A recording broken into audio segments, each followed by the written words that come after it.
1974년부터 1980년도까지 인공지능의 연구는 잠시 암흑기를 맞이하게 됩니다. 약속했던 연구 결과를 보여주지 못하였고 AI에 대한 투자는 사라졌으며 자연스럽게 인공지능은 비판의 대상이 되고 말았죠. 당시 1970년대 신경망 구축 프로그램의 기능은 굉장히 제한적이었는데 지금처럼 메모리 또는 처리 속도가 월등한 것도 아니었습니다. 프로그램에 단어 20개를 저장하면 메모리가 꽉 찰 정도였다고 하죠. 이러한 이유들로 인해 당시 AI는 장난감 정도에 비유되기도 했어요. 하지만 연구자들은 이러한 근본적인 한계에도 멈추지 않았습니다. 하나의 퍼셉트론에서 할 수 없다면 2개, 3개, 즉 다수의 퍼셉트론을 연결하여 문제를 해결하면 어떨까라는 가설을 세워가며 다시 인공지능의 봄이 오기를 기다리고 있었죠.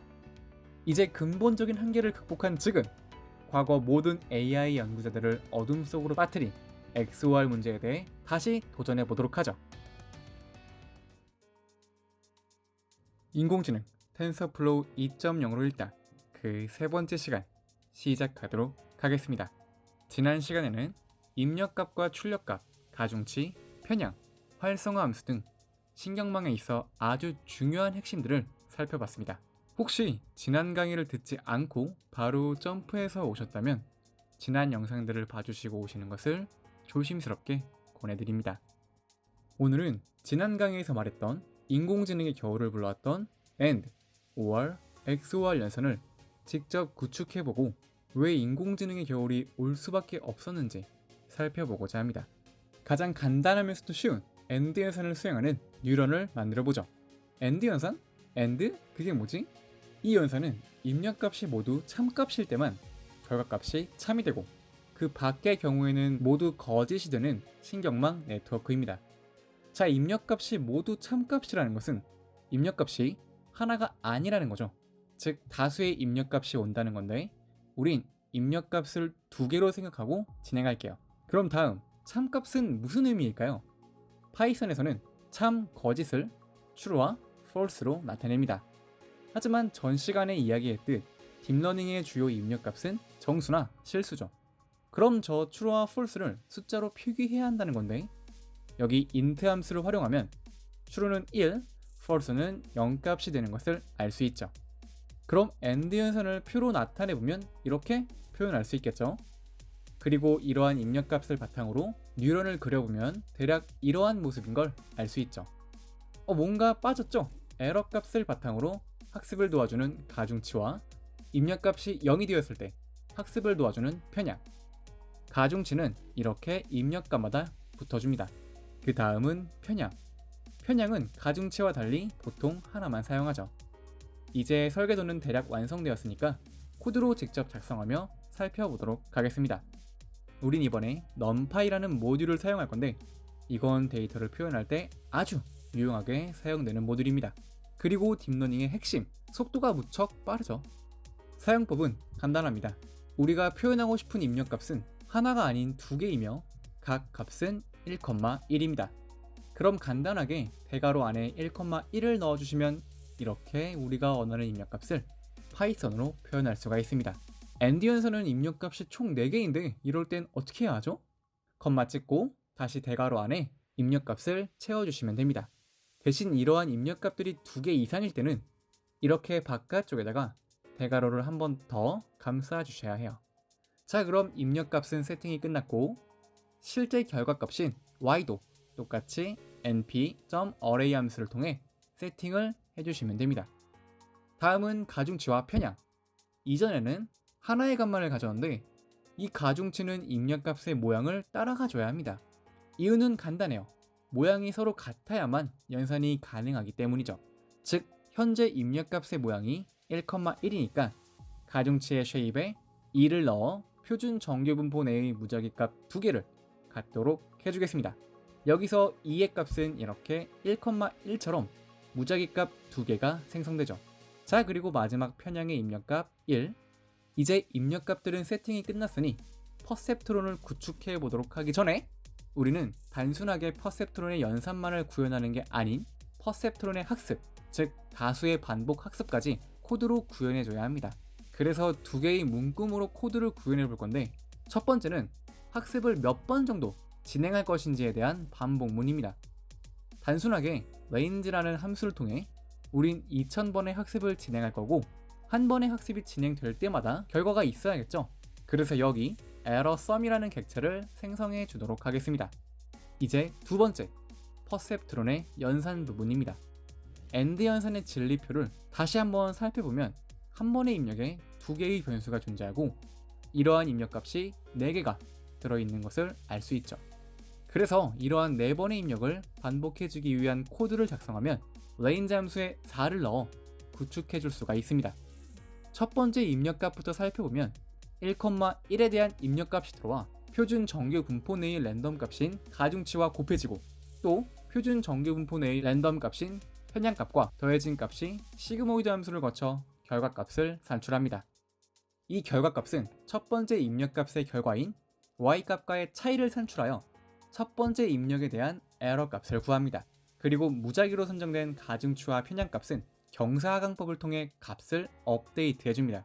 마지막으로 첫 번째 입력값에 대한 에러 값은 한 번의 학습 결과인 에러 썸에 누적되게 담아주시면 됩니다. 여기서 왜 에러 값을 에러 썸에 담았을까요? 그 이유는 우리의 입력 데이터가 한 번이 아닌 총 4번의 입력 데이터로 이루어져 있기 때문이죠. 그래서 총 4번의 연산을 거친 후에 발생한 에러를 모두 더해야 비로소 한 번의 학습 결과인 최종 에러 값을 얻어낼 수 있습니다. 그리고 이러한 연산을 2000번 반복하여 실행하게 되면 가중치와 편향이 경사하강법을 통해 업데이트가 되며 학습이 진행될수록 최종 에러 값을 줄여나가게 되는 것입니다.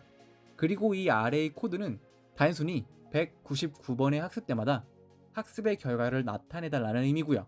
그럼 이렇게 학습시킨 네트워크가 정상적으로 잘 작동했는지 평가해 보겠습니다.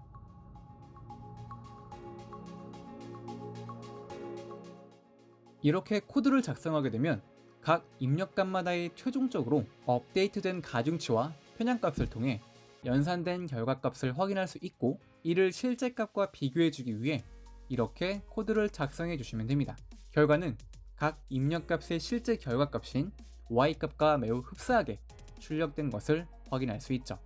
여기서 이 수치는 과학적 표기법으로 실수를 가수와 지수로 표현하는 방법인데 알파벳 E 앞에 오는 수가 가수가 되고 이 뒤에 오는 수가 지수가 되며 이 수치는 이렇게 표현이 됩니다. 쉽게 이 수치만큼 앞에 0이 붙는다고 생각해 주시면 돼요. 우리는 이러한 네트워크를 학습시켜 실제 값과 가까운 값을 출력해냈습니다. 비록 뉴런이 하나로 구성된 네트워크지만 굉장히 의미 있는 한 걸음이죠. 그럼 다른 네트워크도 학습시켜 보도록 하겠습니다. 두 번째 신경망 네트워크는 AND 현상과 반대로 모두 거짓일 때만 거짓이 됩니다. 표로 그리면 이렇게 나타낼 수가 있겠죠. 바로 코드로 작성해보죠. 앞서 AND 연산의 코드를 그대로 작성해 주시고 여기 결과값에 대해서만 수정해 주시면 됩니다. 그리고 컨트롤 엔터. 학습이 빠르게 진행되며 마찬가지로 학습이 진행될 때마다 최종 에러 값이 점차 줄어드는 것을 확인할 수 있습니다. 최종적으로 업데이트된 가중치와 편향을 이용하여 네트워크가 잘 학습되는지 살펴보면 이렇게 실제 결과값과 매우 흡사하게 학습을 했다는 것을 알 수 있죠. 이렇게 OR 네트워크도 성공적으로 학습을 시켰으니 이제 인공지능의 겨울을 불렀던 XOR 네트워크에 도전해 보도록 하죠. 우선 XOR은 OR과 비슷하지만 한 가지 차이가 있습니다. 바로 홀수계의 입력이 참일 때만 결과가 참이 된다는 거죠. 그럼 이것도 앞서 우리가 AND와 OR을 진행했던 코드에 맞춰 결과값인 Y만 수정하여 작성해 볼까요? 그리고 컨트롤 엔터 실행. 에러 값이 어느 정도까지 내려가다가 어느 순간 변하지 않습니다. 그리고 평가 코드를 실행해봐도 이렇게 학습 결과값은 변하지 않고 0.5 근처에서 머물러 있는 것을 확인할 수 있죠. 어째서 이러한 결과가 나타나는 것일까요? 신경망 학습에 있어 가장 중요한 것은 가중치와 편향입니다. 이 가중치와 편향이 경사하강법을 통해 점차 에러를 극복해 나가주기 때문이죠. 그럼 이 두 녀석을 프린트 함수로 한번 출력을 해볼까요? 보다시피 이러한 결과를 통해 첫 번째 입력값에 대한 가중치가 두 번째 입력값에 대한 가중치보다 좀 더 큰 영향을 미친다고 가정할 수 있죠. 편향값은 두 번째 입력값의 가중치와 같이 딱히 큰 영향을 미치지 않는 것으로 해석할 수 있습니다. 그럼 시그모이드를 적용하지 않은 중간 결과값과 시그모이드를 적용한 최종 결과값을 동시에 살펴볼까요? 결과는 이와 같이 중간 계산 결과값이 0에 가까워질수록 최종 출력값은 0.5에 가까워집니다. 또한 첫 번째 입력에 따라 중간 계산값은 크게 달라지지만 최종 결과는 크게 달라지지 않죠. 반면 엔드 네트워크의 가중치와 편향값을 산출하여 그래프로 그려 XOR과 비교해보면 확실히 엔드 네트워크의 가중치가 하려는 작업은 XOR 네트워크에 비해 분명하다는 것을 알 수 있습니다. 첫 번째와 두 번째 가중치가 비슷하다는 것은 서로 거의 비슷한 중요도를 갖는다는 것이며, 편향값은 확실한 음수로 엔드 연산의 중간 결과값을 음수로 보내는 경향을 가집니다. 어찌되었던 엔드 네트워크의 가중치와 편향은 어떠한 행동을 하려는지 확실하지만, 반대로 XOR 네트워크의 가중치와 편향은 그 의미를 알기가 어렵습니다. 이러한 XOR 문제로 인해 1974년부터 1980년도까지 인공지능의 연구는 잠시 암흑기를 맞이하게 됩니다. 약속했던 연구 결과를 보여주지 못하였고 AI에 대한 투자는 사라졌으며 자연스럽게 인공지능은 비판의 대상이 되고 말았죠. 당시 1970년대 신경망 구축 프로그램의 기능은 굉장히 제한적이었는데 지금처럼 메모리 또는 처리 속도가 월등한 것도 아니었습니다. 프로그램에 단어 20개를 저장하면 메모리가 꽉 찰 정도였다고 하죠. 이러한 이유들로 인해 당시 AI는 장난감 정도에 비유되기도 했어요. 하지만 연구자들은 이러한 근본적인 한계에도 멈추지 않았습니다. 하나의 퍼셉트론에서 할 수 없다면 2개, 3개, 즉 다수의 퍼셉트론을 연결하여 문제를 해결하면 어떨까라는 가설을 세워가며 다시 인공지능의 봄이 오기를 기다리고 있었죠. 이제 근본적인 한계를 극복한 지금, 과거 모든 AI 연구자들을 어둠 속으로 빠뜨린 XOR 문제에 대해 다시 도전해 보도록 하죠. 우린 복잡한 코드 대신 간결함의 상징 텐서플로우의 케라스 모듈을 사용하여 신경망 모델을 구축해 보도록 하겠습니다. 그 방법은 다음 시간에 살펴보도록 하고, 인공지능 텐서플로우 2.0으로 일단 그 세 번째 시간은 여기서 마무리를 지으면 어떨까 합니다. 다음 주도 더 흥미롭고 간결하게 인공지능 텐서플로우 2.0으로 일단 그 네 번째 시간으로 찾아뵙도록 하죠. 감사합니다. 지금까지 에이링이었습니다.